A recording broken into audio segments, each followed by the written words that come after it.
Well, I want to thank you so much for joining us. I'm Mark Schumacher, the CEO of the Home Furnishings Association. And selfishly, I got to tell you, I've been looking forward to this webinar for a number of weeks because we have two of the top leaders in our industry here to talk to us today. And I think you're going to have a number of takeaways, no matter the size of your business. These are times when we really need to learn lessons. And these are two men who really understand what change is all about and adapting to this environment that we've been dealing with for the last 2.5 years. Before I make those introductions, just want to let you know there is a chat box to the right of your screen. If you have a question you'd like to have us tackle, please put it in there. We did get a number of questions from those of you that pre-signed up. So the good news is we'll get to as many of those as possible. And also we will, of course, make this available at myhfa.org/webinar, where we keep an entire library of the webinars that we conduct. But today, my two guests are Irv Blumkin. He's the chairman of Nebraska Furniture Mart, NFM, and he was voted the Trailblazer of the Year in our Retailer of the Year Awards this past year.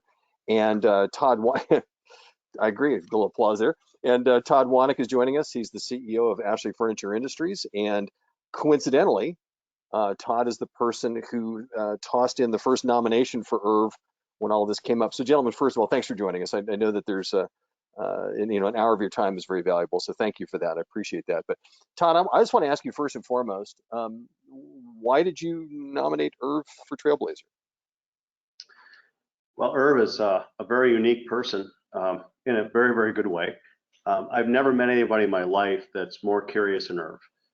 He's always looking at what's happening in the marketplace, what's happening in the landscape. And, you know, I have an opportunity to go and see him several times a year. He knows more about his business than anybody I've ever seen. Knows his product, knows his assortment, understands the competition, and he's got a very diverse product line to be able to understand because he's got big stores. And he's just got this tenacious, competitive nature about him that really makes him a trailblazer because he's willing to try new things. And, you know, I've gone to his store a lot over the last 20 or 30 years, and there's always something new. And to me, a trailblazer is somebody that not only is studying and learning, but is somebody that's willing to take risk and do new things, not just talk about them, but actually execute them. And Irv is a great example of that in my life and certainly in the furniture industry. You know, it's interesting, and Irv, you know, the one thing that people maybe aren't aware of is that when you get nominated for one of these awards, the nominees have to put in a very rigorous multi-page packet here. And you actually wrote your entire packet, which I thought was fantastic. And you said, much to what Todd just said, you said that innovation is a key to survival. And at NFM, you said, we don't shy away from trying new things and we challenge the industry to do the same. Can you start right there and talk a little bit about that? I mean, Todd brought it up, but talk about the importance of innovation. And when you say it's something that the industry must do the same thing, talk a little bit about that. Well, I just think it's, you know, people are always looking for new things, fresh things. Just think of the Apple iPhone as an example, and, you know, the impact it's had on all of our lives. And when you even think of a product like that, how does it impact our industry? You know, how does people's behavior change on those kind of things? So, you know, when you look at motion over the years, and you look at power over the years, and you look at collections over the years, and, you know, some people do things by lifestyle, other people do it by category, and there's no one perfect path, but if you have to have an open perspective and an open mind to say, you know, how do these things impact, and where are the opportunities and the innovative things that we can make a difference on. And so if you're in this business, you can't stand still. You always have to move forward. You always have to try to know what's going on to the best of your ability, and if not, surround yourself with people who know. But at the end of the day, you know, innovation is a key core competency to successful companies. And you look at some of the most successful, you know, Tesla and Apple. You know, they're makers of products or information, and so we just try to look everywhere all the time to see how does it impact our business, what kind of impact can we make to have a change so that we're you know, relative to the market, and you know, people will choose us, you know, because we are relevant to what's going on. And Todd, talk a little bit about this because really we've had conversations. I've been very fortunate to have conversations with both of you, and one of the things you've talked about is that certainly when COVID hit, NFM was a great example of innovating because there was a number of different product lines, different things that they brought into their stores. But I know that in this crazy era now of disruption, you really do put a premium yourself on this innovative aspect of really taking advantage of the situation to make some changes. Can you talk a little bit about innovation and why this is critically important? Well, every company has to be an innovative company, otherwise they won't exist over the long term. I've got this saying, and I've talked to Irv about this before. If I walk into a factory and take a picture of a factory on an assembly line, it looks the same today or a year from now as it does today, we're in the process of going out of business. So everything's got to be changed, right? I mean, you got to look at technology, you look at education of your team. You've got to find ways to really innovate for the consumer, because the fact of the matter is revenues have to go up faster than expenses, and that's typically productivity. And you've got to find ways to be more productive and less wasteful in your business, and that happens by innovating a process. So for us in manufacturing, it's robotics. For Irv in retail, it's by creating value for the consumer, but not just value, recognize value for the consumer. When they walk in the store, it's like, that is a great price, it's great service, and he's done just a fantastic job building his business around that. But innovation is an imperative for every company, an absolute imperative, and you've got to be connecting the dots. And it's interesting because what Irv said in his packet is the industry must do the same. So can we just dispel the fact that that innovation is just something that's only for the larger companies? I mean, would you say that for those watching this today or whenever they're going to watch this webinar, no matter the size of their business, does this still fit? There are ways to innovate even on a smaller scale. Can you talk about, either one of you, please feel free to jump in, but I'm wondering about the importance of that for everybody, not just the larger entities. Well, I would say, everybody has their path to success. Some are big stores like ours, some are small stores, some are specialty stores, some are lifestyle stores.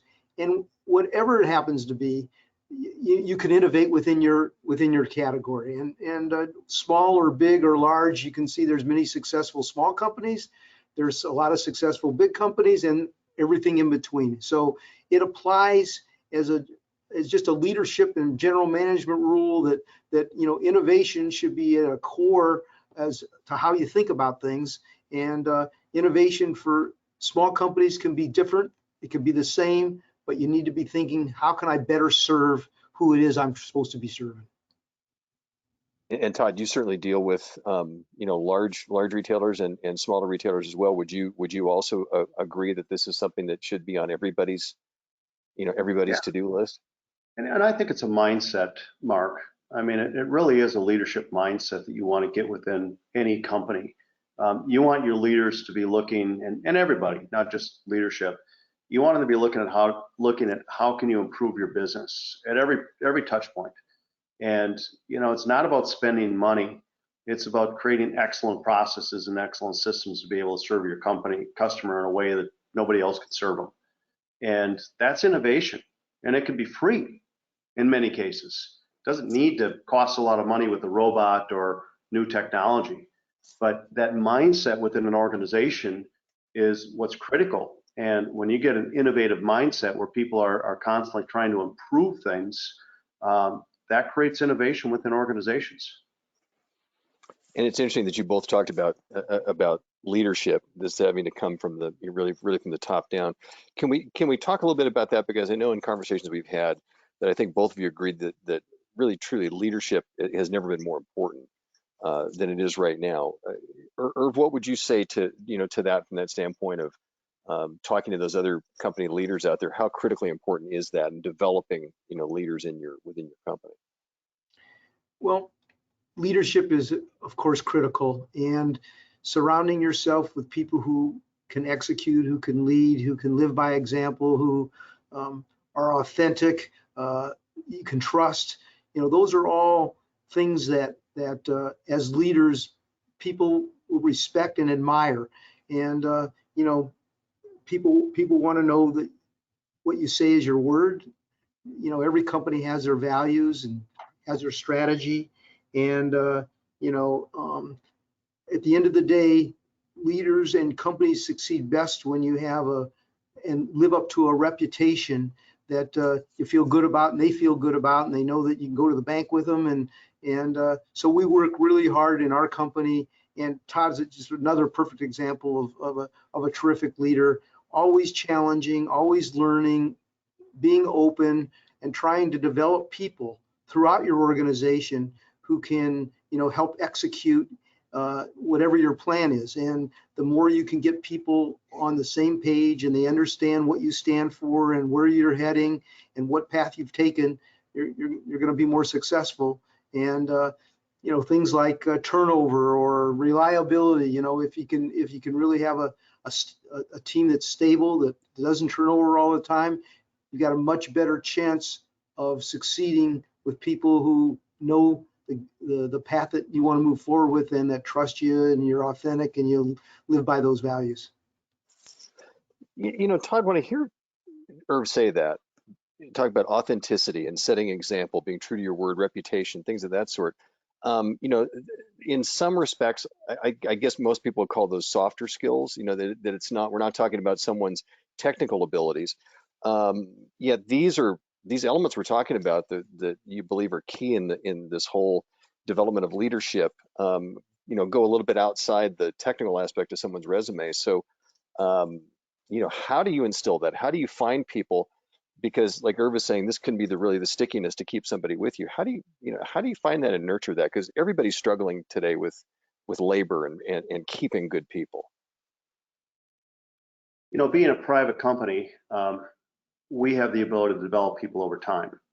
So going and hiring somebody that's been in the industry or even another industry for long periods of time, bringing them into your company is hard to really define your culture, and are they defining the culture, or are you defining the culture?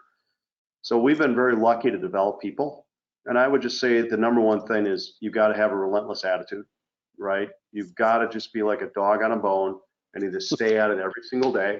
And I know Irv's people really well, and they have that attitude. Irv's got that attitude.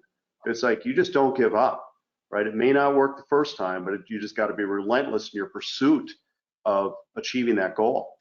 And it may take capital, and you may lose money for a period of time, but if your vision's clear, you know what you want, because that's the one thing people really like with companies, especially private companies, and Irv's a private company. They like consistency, and they don't like constant change. And if they know you've got their back and you're willing to invest and you're going to stay the course on that investment, they'll stay with you, and then they'll continue to take more risk. There's this whole concept, I don't have I wish I had a pencil with me, but you talk about mistakes, and on a pencil you got a piece of lead on one side that you can write with, but on the other side you got an eraser. And we all make mistakes, every single one of us, but they've got to be productive mistakes. In other words, you've got to learn from those mistakes and not keep recreating and redoing the same mistake over and over again. We only want to pay tuition once, not twice. That's part of our Wanakisms. And, when our team knows that, and they know that we're willing to be with them as they take risk and take chances, you find that your organization is willing to adapt to that, and they're willing to innovate even more. I don't know if that makes sense or not, but I just look for a leadership that's absolutely relentless, and I know that Irv does well, and they've just got to have a lot of follow through. And it sounds like it's not just them being relentless, but also relentless to really that culture and understanding all of this thing, and just that being a constant flow. It's interesting that this kind of dovetails into what Todd just said, but Irv, one of the things that you talked about in your packet and that people are well aware of is that, you took a big move, you and the family did, to elevate, Tony Bolt to CEO, a non-Blumkin, to come in. And a lot of this leadership development is also critically important to so many of the family businesses in our industry. That was not, well, I guess maybe that was an easy decision because you had developed Tony, but talk a little bit about that, because there had to be a real high confidence level there, knowing that he was part of the culture before you made that move. Well, for sure, we're very lucky. And Tony had been with us for a long period of time, but he exemplified the leadership qualities. People trusted him. They knew what he said he was going to do was completely transparent. He worked his way through the organization. He knew the business. So, he worked in warehouse, he worked in sales, he learned operations, he ran a big store. He was part of our team, and he just had the qualities that we knew we wanted and fit into our culture. And I think Todd really hit it right. We have a culture, we have ways we want people to behave and values that we want them to live by. And, Tony exemplified those values. And it was a transition that both my brother and I and Tony planned over a period of years, so that our organization, it didn't come as a huge surprise, and they could see the leadership roles he was taking. And it's ended up to be an unbelievable blessing, and he's going to make me look like an amateur, and I'm perfectly happy with that, because I love surrounding myself with a great team who can take it to the next level, and he's done that. But it was a real process, and it came about actually. I go to this Harvard seminar every year for the last 20 years, and they talk about transition and succession, and nothing lasts forever. And I'm still engaged in the business. I love what I do, but you have to know when it's time to be able to transition. And he's done a fabulous job, and we just couldn't be happier. Well, and like Todd said, if you hadn't been relentless about that whole company culture and building, bringing him up through this entire process, then you would not have had the comfort to move him up and understand that he was a great fit. I thought it was great that in your packet you really talked about him a lot and what that really meant. Let's let people know, by the way, we're going to get to your questions. We know a lot of people want to get your insights on a lot of things going on right now, but I think this is just really, really, really helpful, because again, every business has its really kind of the same needs for a lot of this type of leadership, et cetera. Todd, let me ask you this. You talked about what you felt is, why you nominated Irv and what makes him successful. Are there a couple of big takeaways that you've, maybe one or two that you've gotten from your relationship with him over the years that you have really, taken back with you and has instilled in you? I'm just curious what you've sort of gleaned from him. Well, Irv is a product expert. He was taught by his dad, and his dad was taught by his mother. There's nobody in the industry that knows product the way that Irv knows product. He understands values. He understands, construction, everything about it. So when you talk to, CEOs of some companies, they really don't understand the product, don't understand merchandising. Irv's just a genius at that, an absolute genius. He understands how it fits into his product line, how the value is relative to other products that are offered in the marketplace. So I have a ton of respect for that, and his knowledge of product and merchandising. The second thing I would say that I've learned from Irv is just that curious mentality. I mean, I go on a tour of Irv's store with him, and he'll be like, okay, what was good? What was bad? Always. He's always asking, what can I do better? And, that's an openness that we should all hope to have. But he's very open to criticism because he wants to get better. And I would say that's probably one of his strongest characteristics, because he does floor walks in his stores and his warehouses. He talks to his customers. He knows his customers in many cases. And just having that mentality of saying, it's okay. If something's wrong, I will fix it, but I want to see it through your eyes. And I think that's a huge, huge leadership characteristic that Irv has.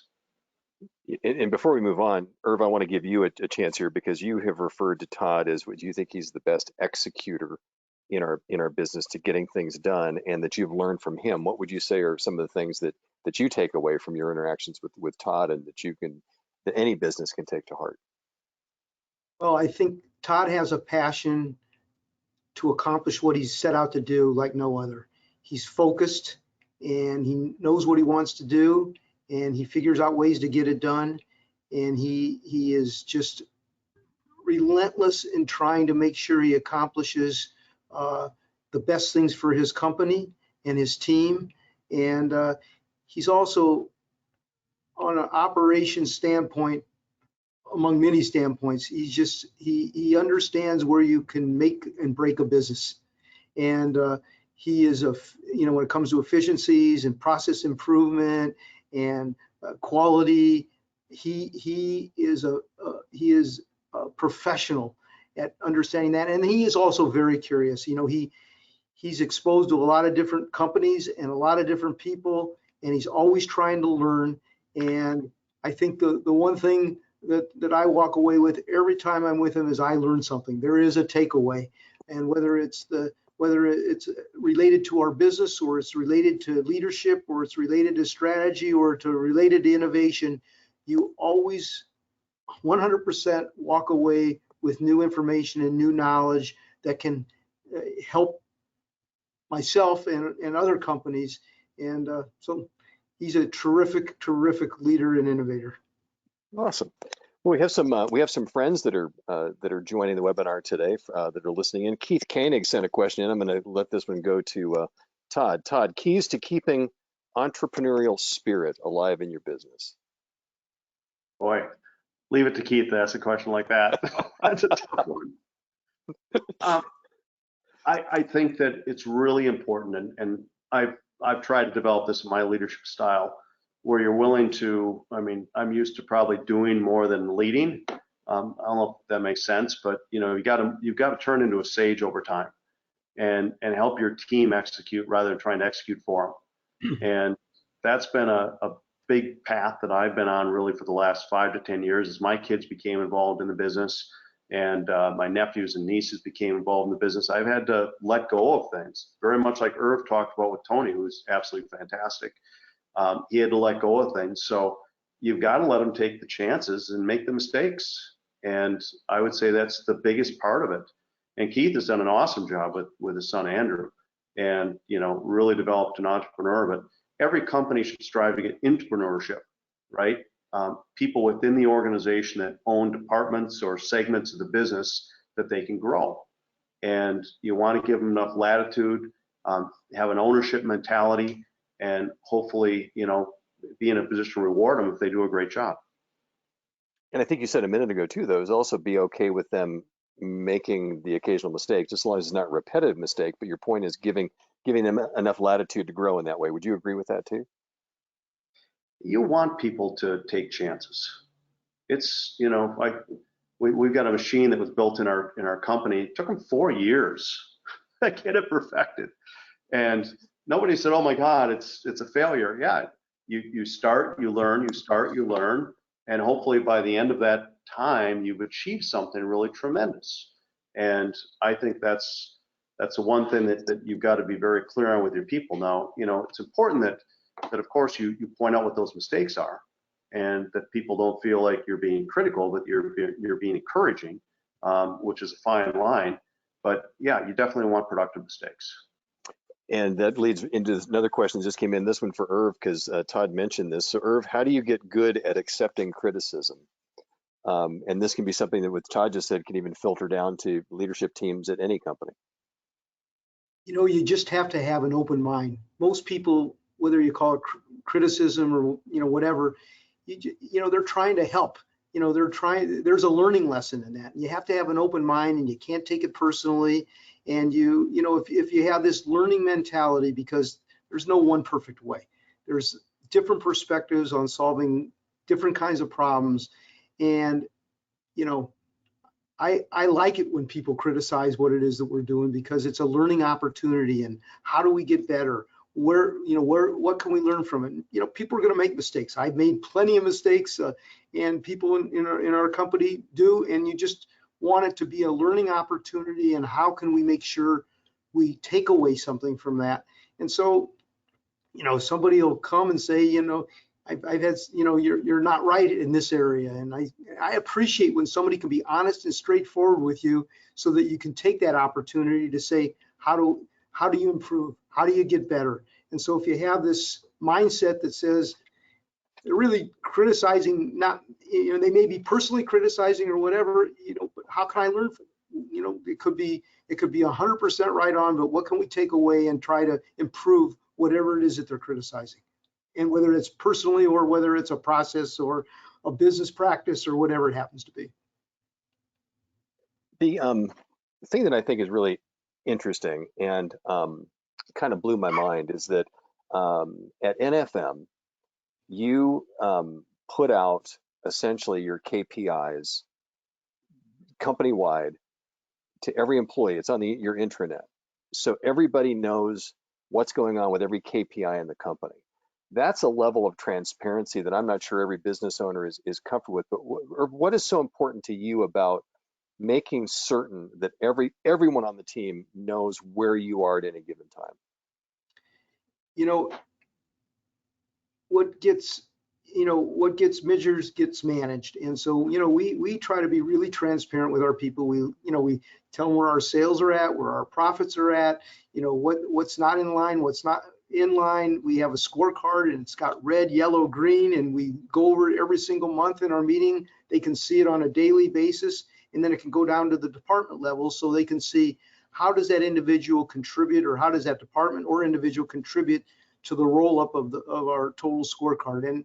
And it's just the way we like it. We don't, we're not trying to hide anything. We want to be as transparent as we possibly can. We want everybody to be on the same road for the same progress and execution. And we found out over years of learning that we used to keep everything to ourselves and we didn't expose these kinds of things. And if you want people to be on the same path, and you want them to understand why you're there for, and you're there to take care of the customer, and here's sort of how we get to those points, it's important to expose to them what's important. And then, it's also very important to have them live the culture, have them understand the vision of what our company is here for. And if you can communicate those things, and then you can measure on an ongoing basis how you're moving towards succeeding in that path, you just have a lot better chance of success, and you have everybody on the same game plan. Todd, I'd love to get your reaction to that as well and some thoughts. Well, I think, I don't know how you say it, but what Herb just said. I mean, he's 100% right. And, this whole concept where there is no vision, the people will perish, right? And that's a big saying in our company. One of the things that we talk about all the time, the openness of his organization. We all try to do it to a certain degree. We spent a lot of time and energy on BI tools, business intelligence tools, building dashboards. Probably have too many of them now, but building dashboards and making everything as transparent as possible. And I'll be honest, during COVID, it became more important to have departments working together than ever before. Right, with customer service and supply chain and manufacturing, and all the way through the supply chain with our customers, and making sure that we were really as transparent as we could be. And we learned so much during that period of time. We talk about it as probably the greatest learning we've ever had in our lives, because you realize everything that could fail. And once you identify it, and then you start building process around it and structure, and that's what hopefully everybody did. Certainly what we tried to do is just develop better analytics, and then get the information in people's hands so they can make faster decisions. And that's ultimately what we've got to do, and try to push those decisions down as far as possible into a company. That's a great question that just came in to kind of follow up on this, and then we will move on. But the question is, what do you think the top question a person can ask to help encourage staff engagement in these higher level goals? It's one thing to provide those metrics, it's another thing to connect people to it. Irv, what do you think would be the key thing that you can do to help encourage staff to get involved in that and really understand where the company is at any given time? I think a lot of that gets down to the vision and why you're there. In our company, it's to improve people's lifestyles. And if everybody does what they're supposed to be doing, we can give our customers and give our staff a better life. And whether it's through value in the furniture, or making sure we have competitive wages, or whatever it is, we are constantly letting people know, how does this relate to our vision. And if they buy off on our vision through our values, and through what we want to accomplish, that's how we do it. It's really simple kind of things. we know customer loyalty is important. We know honesty and integrity and teamwork and all those kinds of things. And we work very hard at making sure, as part of our culture, part of our vision, and part of how they buy off into our organization. That's I think, why people trust us, is because, we try to really keep it as simple as we can, but make sure they understand why it is that they're here. And, you'll always have some people who are really engaged and some who aren't engaged, but the best thing you can do is surround yourself with people who want to accomplish the vision of your company and agrees with your strategy, and you'll be just more successful. Appreciate that. I think that's great stuff, and thank you for answering that question. There's been a bunch of questions that came in, and I want to sort of get to some of these because, of course, everybody with the two of you and your experience level want to know some of your thoughts. Let's just throw this one out here, and Todd, I'll start with you if that's okay. Where you see, as we're in the early stages of Q4 and into 2023, I know you don't have a crystal ball, but what is your sense of where we're going from the standpoint of as an industry, and what's the retail landscape do you think it'll look like over the next, let's just say 6 months and beyond? I think it's going to be a rocky road. I think it's going to be up and down. I think everybody's got to get ready for what's going to just be a different retail environment and a different manufacturing environment that we've seen in the past. I don't think that it's going to be a banner year in 2023. I also don't think it's going to be terrible. I think it's just going to be mediocre. Maybe we'll see flat, maybe as much as 5% down overall for the industry. I mean, we gained a lot during COVID, let's be honest. We pulled a lot of demand ahead. At some point in time, you've got to pay the piper to a certain degree. And I also think the economic news is going to be difficult. So, I mean, what I see is I don't see what I would call a robust year, but I also don't, as a company, we've got less than 10% market share, right? As an organization, if I was out there as Microsoft or maybe Eric Blunkin at 90% market share, he doesn't have 90, but he'd like to have 90, but then you should be concerned. But the industry's large. This is not a small industry. I mean, there's a lot of opportunity out there. It's a question of how you're going to execute on that. And I think companies that have really focused over the last couple of years on how they can achieve operational excellence and how they can really become, the value provider in the marketplace, they'll be just fine. I think if you're a fat organization and you're not making the critical decisions that are needed in your company and dealing with the brutal facts, I think it's going to be tough. But I'll be honest, I get more excited in down cycles than I do up cycles. And because I think there's more opportunity during down cycles. So I think 2023 is going to be a year that's just going to be a fight, and we're going to have to fight through it and figure it out. Yeah, 22 has been very uneven, and it sounds like you're suggesting that's going to continue because of a lot of different factors. But Irv, talk a little bit about that. So do you agree with Todd's outlook? And if so, what are your thoughts about managing through it? Well, I agree 100% with Todd on this one. I don't think anybody really knows, to be honest with you. And right. So you should have a margin of safety in your organization that says, here's the downside and here's some of the potentially upsides. I do see it as a huge opportunity for those that are in a position to take advantage of either market share growth or opportunities to grow.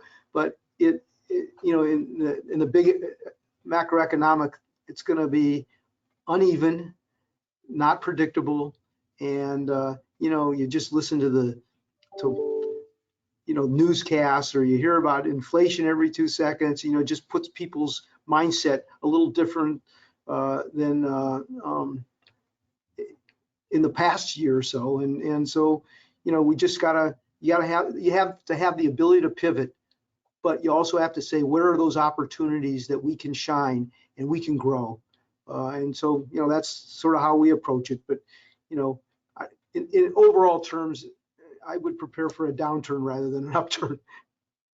Well, and Todd, this is a question that's just perfect for you, because I think some of this terminology is right in your wheelhouse. This is a great question that came in. How to win in a turbulent climate? The win is kind of key, but how would you answer that, or is that just not an answerable question? No, I think it's answerable. I think just focus, Mark. Don't be scared. Don't be confused. It's a market cycle. I mean, we go through these market cycles. We've had an unbelievable run since 2009, 2010. Unbelievable run. And we're just going to go through a market cycle right now. I mean, you don't get scared of that. And you don't lose one of the things that Irv talked about before. Stay focused on your values and who you are. And stay focused on execution. And if you do those things, you're going to come out just fine. I mean, maybe it's a 3-month, 6-month, 12-month, who knows how long the cycle is going to last, but we're going to come out of it at some point in time, and it's going to be boom. You know, we brought 500 of our leaders back in August, and I did a long presentation, about a 2-hour presentation. One of the things I talked about is I went back to 1970 when my dad, Ron Wani, became involved in the business. And all the recessions he's gone through, and I've gone through since I became involved in the business. Yeah, I mean, he had the 80s, he had the 70s, he had the 90s, he had the 2000s, he had 2007, 2008.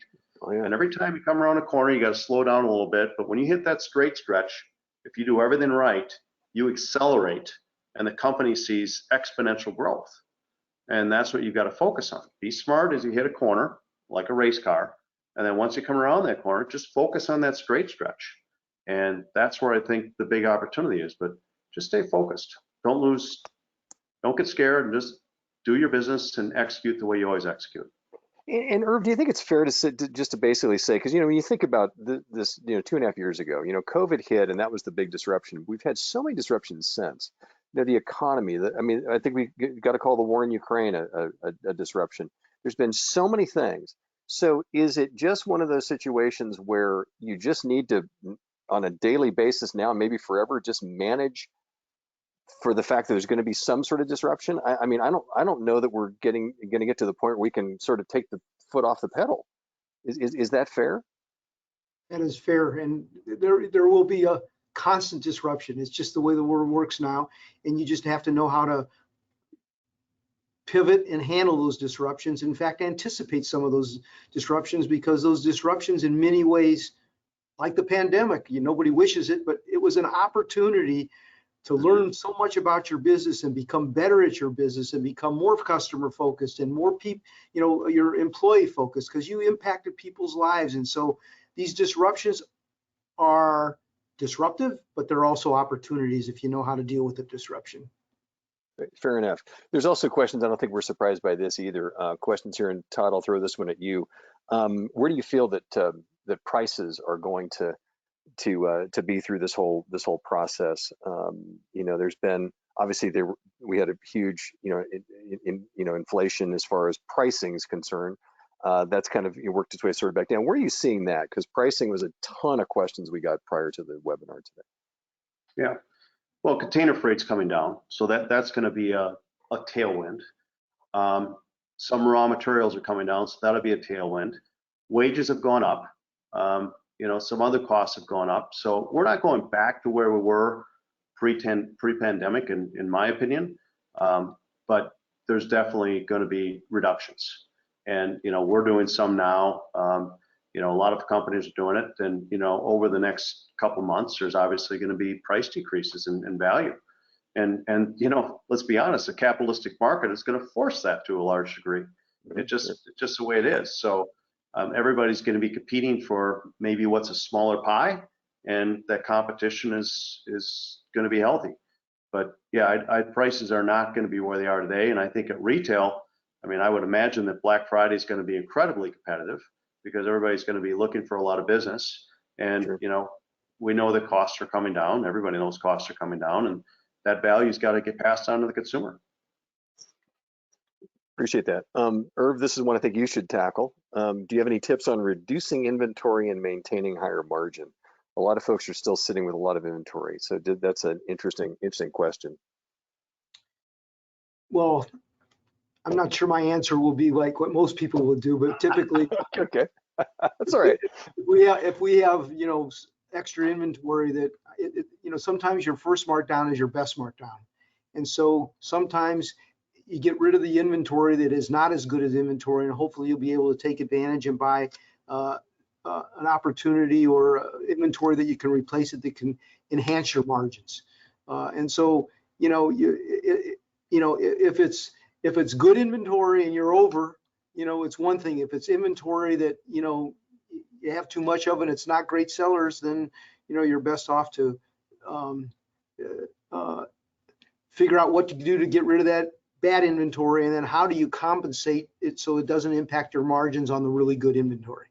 So it's a blend. You know, you're going to have some dogs and you're going to have some really good stuff, and you've got to figure out what is the best way to maximize your inventory turn and your margins. But it is not there is no one perfect answer. It's really a blend of trying to figure out how you can take from this side and cut your margin where you need to make a move, and how you can enhance it on some of those other areas. And Todd, this has been such a weird couple of years because everybody went from reduced inventory, in some cases dramatically because of supply chain issues, to now in many cases a glut. So do you have suggestions also for how folks out there should be managing that issue? Well, you know, number one, the furniture industry is very lucky we don't have a perishable product. So This is true. furniture does last for a period of time, but I agree with her. You've just got to deal with it. Thinking that, you know, the conversation around the first markdown needs to be significant to get rid of that inventory, no question. I think that, quite honestly, you know, the inventory glut, everybody's going to have worked through it within the next 3 to 6 months. Okay. It's just time. You have to mark inventory down. You got to sell it through. But, you know, I think that a lot of companies have worked through it already. Some have yet to work through it, but, you know, we dealt with the hard reality of what was happening back in March and April and shut parts of our supply chain down when we knew we were going to have too much inventory. And we still have more than we would like, but we're in a much better position today than we were 2-3 months ago. And by the end of the year, we're going to be in a much better position. So, you know, I think everybody's got to do what they need to do on the individual basis. But Irv, a quick follow-up though. But what I hear you both saying is though that if you don't have a strategy right now for moving it and figuring out ways to get the, you know, the flow going, coming in the door and going out the door, if you're not already on top of that, then you need to jump on it, clearly. Without a question. You're better to move earlier than later, because it's going to get even tougher as you get closer to, at least in this year, closer to Christmas and Black Friday and that, you know, it's going to be very, very aggressive, just on what I know from the majors, and not necessarily in the furniture business, but when you see what the appliance people are doing and the electronics people are doing, the aggressiveness, you know, it sometimes filters down to the furniture industry. So I can see what's happening. And so you're better off to get your ship in shape quickly. And I want to point out to people that, you know, the important point about an economic recession, whatever we're going to go through, cash is king. Cash is king. Turn that inventory. You know, we talk about GMROI all the time as a company. I mean, the master of GMROI is Irv Blumkin. I mean, he's looking at inventory turns and spinning that inventory all the time. And you've got to look for companies that can supply product fast. And, you know, for us, I mean, we're really coming into a great position because our inventory levels are we got safety stock back on, and, you know, we're going to be shipping, and we are shipping fast now. So a lot of the supply chain issues have healed themselves. Just work through the excess inventory and focus on companies like Ashley that can deliver GMROI. This sounded like a commercial, but that's okay. Hey, you're wearing the shirt. You got to play the card. Let me ask you both, and Irv, I'll start with you. This is a question a lot of people ask. You know, there's so many measurables out there, but what are the 1 or 2 metrics that you follow the most closely? What are the things that you look at to really, you know, on a daily basis to really gauge the health of your business? Well, for sure, we look at sales, and we look at and we, to a degree, look at margins. And written business is what I'm talking about, because ultimately written business ends up to be delivered business. And then you know, we look at our sentiment among our customers. So, you know, every single day we see what the customers are saying about us.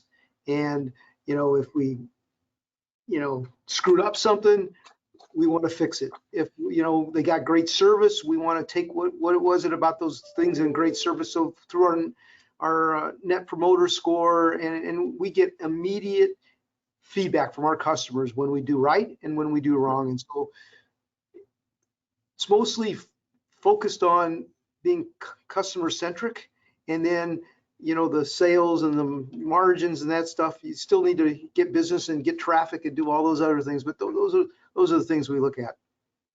Todd, what about you? I would agree with Irv. The customer metrics, NPS, and really understanding NPS is very important. The lifetime value of a customer is ultimately what's going to determine success and failure of a company. So. Okay.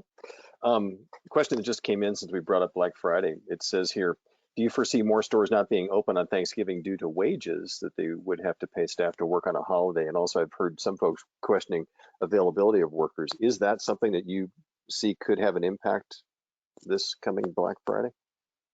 Well, I think most stores will not be open on Thanksgiving Day, but Black Friday they'll be open, and it'll be a big day. It always is. It may not be as big as it has been in the past because of the impact of the web or this or that, but whether you're open on physically or you're online open, it's going to be. But Thanksgiving Day itself, I mean, you saw Target and Walmart and those guys pulling back, right? Really, they used to want to always get ahead of the game, and we're open 24 hours, and I think that part has changed to a degree. Yeah, that's been a huge change. There's a lot of people that are just asking this question is, what are you all doing, and what do you think has been the most successful way just to get more people back in the store? Because we know that traffic has been down. So, Todd, is that something that I don't think there's any magic bullet necessarily, but what do you see as those key behaviors that retailers need to be exhibiting to start to try to get people back in the stores? I think customer service is a big piece, and NPS scores and ratings and reviews. The other thing is obviously fast delivery, great values and fast delivery. And, I still don't see a lot of that out in the marketplace, getting back to what everybody was doing pre-pandemic of, some people were doing next day, some people were doing same day. The replenishment of that inventory should be the best ever. And, people are thinking of a purchase. You really got to go to your strengths and have the product available to deliver fast. Irv, do you agree with that as well? And I know certainly NFM does a brilliant job of also making sure that people are just, picking things up themselves, that you guys have, metrics about the fact of just getting them in and out cleanly and a good experience. What are your thoughts on that? I think everything Todd said, the customer service, speed to market, in stock. People want to take this stuff right away, or they want it delivered right away, quick delivery. Those are the things people are going to be looking for and what they do expect today. Okay. Todd, there's just some great questions that came in here. I just want to share some of these because I love the way this one is presented. Just as how healthy is the consumer, do you think? It's everybody's customer, but how healthy do you think the consumer is right now? I mean, I think a lot of people, certainly Irv knows better than I, but I think the personal balance sheets of the consumer are still relatively healthy. I do think there's a lot of stress on, if you want to call it a blue collar worker. I think there's a lot of stress on people that are living paycheck to paycheck, maybe, whether it's a warehouse worker, home delivery driver. There's no question that there's a lot of stress on that individual because of gas prices, food prices, rent, many things like that have happened in their lifetime or over the last couple of years that are negatively impacting them. So I think there's less disposable income. Certainly on the low end of the spectrum as far as income. But I think overall, the consumer, if you look at the economic data, says that the consumer is in a really good position. And the dollar is strong, which is interesting. There's just, this is such an interesting economy right now. And Irv, as far as there's always questions here about financing, et cetera. Are you seeing a tick up in the number of people who are financing? Yes, there is definitely people who are taking advantage of financing, but people are healthy, generally speaking, except for maybe some of the lower end blue collar kind of customers. But in this kind of environment, people are looking for overall best value. And you can throw that in financing, it can be in price, it can be in customer service, it can be in stock, it can be in quick delivery, it can be whatever you stand for. but there are people who generally, there is opportunity, but it's going to be, the customers are going to look harder for their value and where they're going to spend money. And that I think is for sure. Gotcha. There's a few other things that I want to get to that came out of some conversations that the three of us had prior to this. Todd, you said something interesting that I'd love for you to delve into a little bit. You said reminded people. You said profitability is an input, not an output.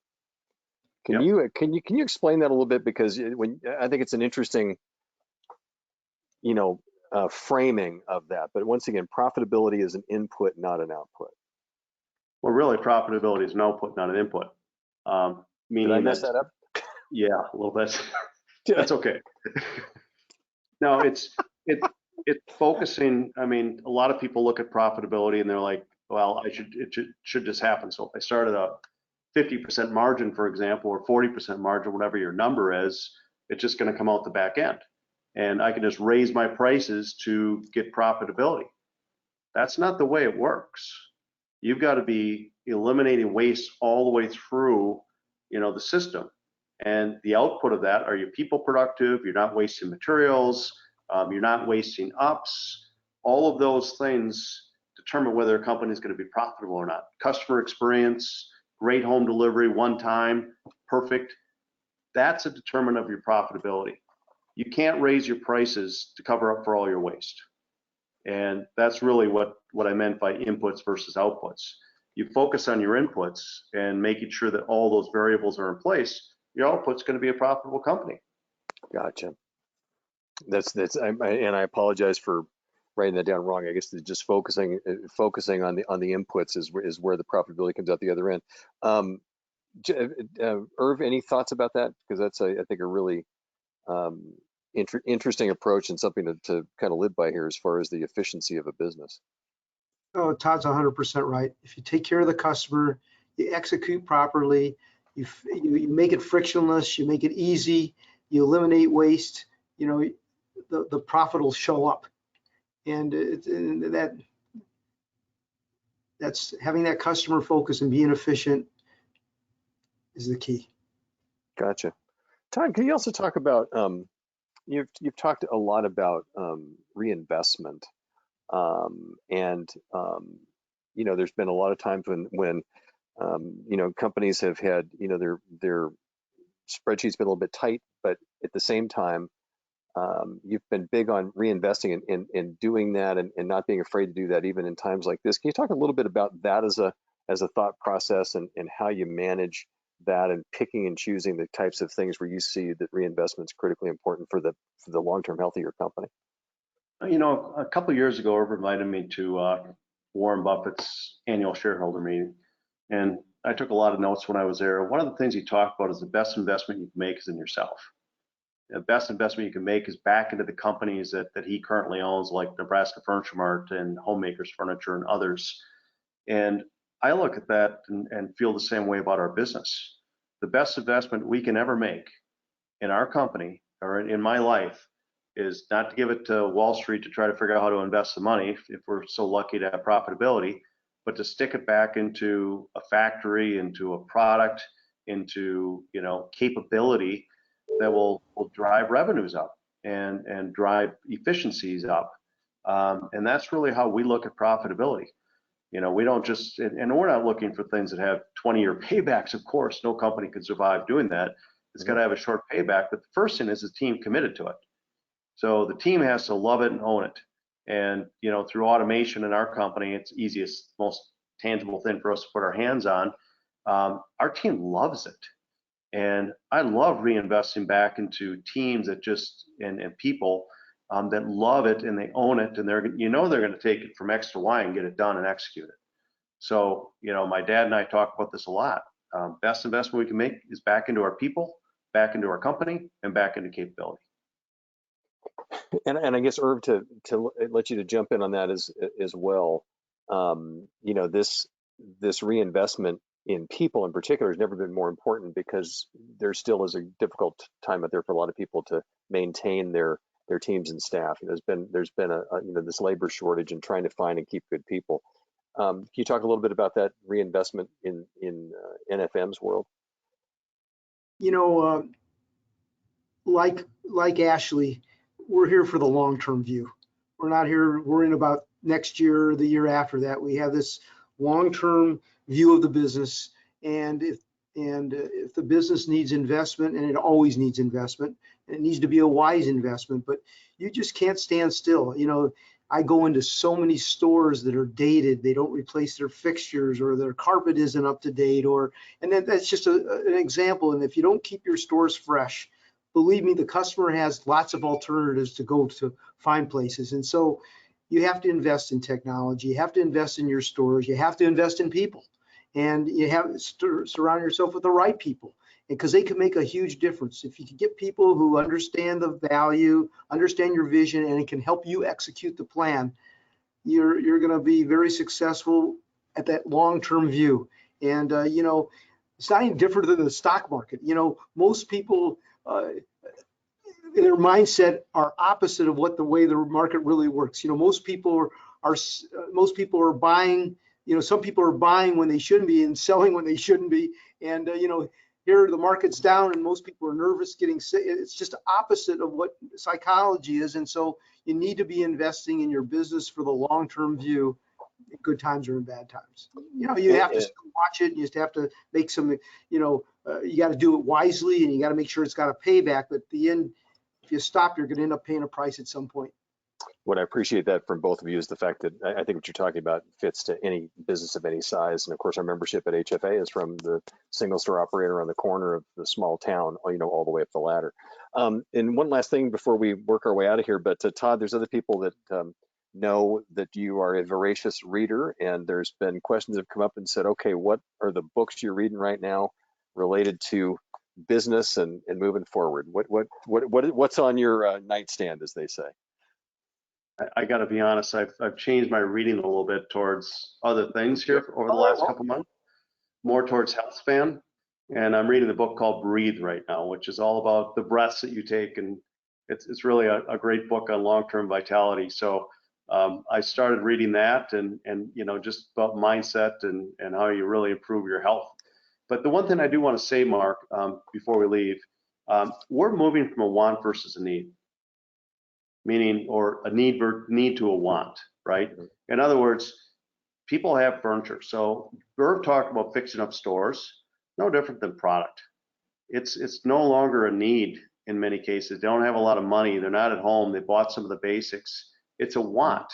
So you've got to delight the customer, you know, with your products, with your designs, with your experiences. And I think that's really a key point. And lastly, I do want to recognize her for a Trailblazer of the Year. He's an amazing person, amazing leader, amazing businessman, and been an amazing friend of mine over many years, and of my dad with Louis. So really want to thank you for being a great leader in the industry. And one of the things that people also don't realize is that they open their business up occasionally for crazy ideas from people like those of us at HFA to bring other leaders in to see how they do it. And you know, they're not giving away the secrets, but willing to share some best practices. I would just say this about both of you. I know that you both are competitive and want to win, but I also know that you love this industry and you've grown up in this industry, and you know, you want to see it be, you know, healthy. And I think that's absolutely wonderful. And Todd, that's a great point for me just to mention that we have our nominations open right now for the next batch of Retailers of the Year. So I just want to make sure that everybody is aware of that. I think we do have a full screen there. There you go, just myhfa.org/ROTY, which stands, of course, for Retailer of the Year. We've got the stores, Trailblazer, Emerging Star Partner of the Year, and Manufacturer of the Year. And next week, our webinar next week will be with our two Retailers of the Year winners from this past year. And that's Andrew Koenig will be joining us from City Furniture, and Lisa Hawkins from Room to Room in Tupelo, Mississippi will be joining us as well. But gentlemen, thank you so much for affording us the time and giving a lot of great takeaways for everybody watching today. And Irv, I'll give you the last word since you're the Trailblazer. I'm gonna let you have the last word here before I send us out of here. Well, I would say that, first of all, thanks for having me. I appreciate it. And it's always great being on here with my partner in crime many times, Todd. But, you know, you really got to love what you do. And if you have that passion and focus and you get wake up every day and you tap dance to work. So if you really need to enjoy what it is you do and have a passion for it. I have a passion for it.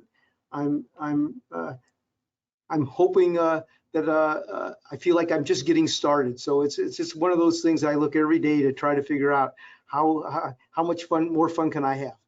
So thanks for everybody for the time. I do think that the book Todd's reading, Breathe, is a great example too. You got to take care of yourself so that you've got the fuel inside to have all that success on the job. I think it's great stuff.